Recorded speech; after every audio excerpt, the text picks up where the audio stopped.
Terima kasih Anda masih menyaksikan live update. Kementerian Luar Negeri Indonesia menyelenggarakan Bali Demokrasi Forum atau BDF yang tahun ini memasuki tahun ke-14. BDF ke-14 diselenggarakan secara hybrid, yaitu secara virtual dan tatap muka langsung di kawasan Nusa Dua Bali pada hari Kamis 9 Desember. Untuk mengetahui info lebih detailnya, sudah bergabung bersama kami rekan Larasati Diah Utami, wartawan Tribun News yang akan menyampaikan laporannya. Halo Laras. Ya, selamat sore dari Bali, Mei. Ya, silakan dengan informasi Anda seperti apa kegiatan Kementerian Luar Negeri pada hari ini. Oke, jurnalis Larasati Diah Utami melaporkan langsung dari kawasan Nusa Dua Bali. Baru saja diselenggarakan Bali Demokrasi Forum yang ke-14. Acara ini mengangkat tema Demokrasi for Humanity, Advancing Economic and Social Justice during the Pandemic. Acara tadi dibuka langsung oleh Menteri Luar Negeri Retno Marsudi. Adapun tema yang diambil pada BDF ke-14 kali ini menyoroti sejumlah ketidakadilan ekonomi dan sosial yang berkembang di masyarakat sebagai salah satu dampak pandemi COVID-19.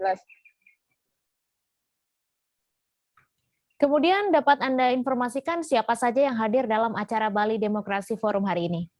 Baik, Mei. Selain dibuka secara langsung oleh Menlu Retno Marsudi, sesi pembukaan juga menghadirkan Sekjen PBB Antonio Guterres serta selebriti Maudy Ayunda yang mewakili generasi muda.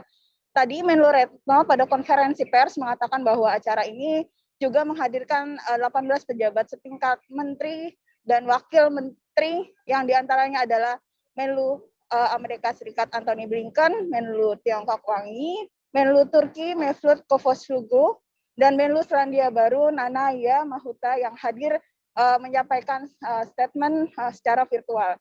BDF kali ini juga diikuti oleh 335 peserta dari 95 negara dan 4 organisasi internasional yang hadir baik secara fisik di Bali maupun secara virtual.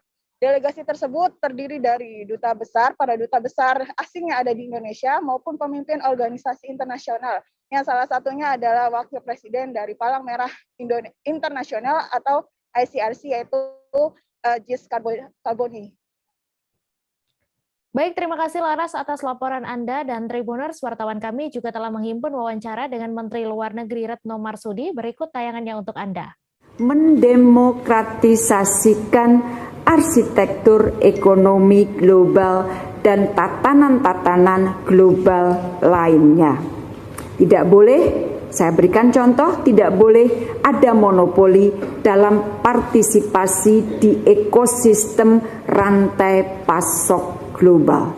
Ini yang saya berikan contoh dalam pidato saya. Rekan-rekan media yang saya hormati, di akhir sambutan tadi saya menekankan bahwa demokrasi adalah katalis untuk terjadinya perubahan yang positif dan kita memerlukan demokrasi untuk pulih dari pandemi. Dan BDF diharapkan dapat menjadi ajang untuk saling belajar tentang bagaimana nilai-nilai kesetaraan, inklusivitas, dan keadilan dapat membantu kita pulih, to recover together and recover stronger.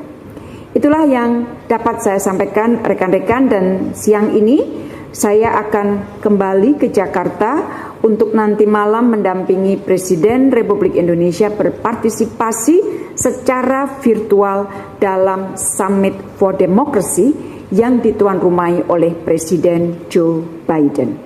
Demikian yang dapat saya sampaikan. Sekali lagi terima kasih dan terus jaga kesehatan.